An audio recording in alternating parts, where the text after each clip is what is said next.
This is Insta360 GO 3S, and today I'll show how you can enable, disable, and manage the voice control feature on this device.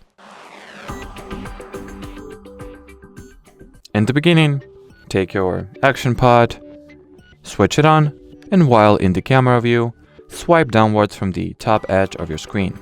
Here, scroll to the second page of controls, look for this specific icon, tap on it, and now you can switch on the voice control by toggling, it on.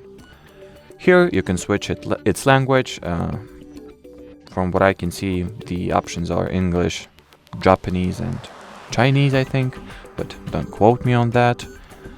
And here, if you'll scroll down, you'll find the list of available voice commands. Let's test it out. Take a photo. And as you can see, it works perfectly fine. Now, if you would like to switch it off, simply, open the control panel once again, open the voice control preferences, and here, turn it off.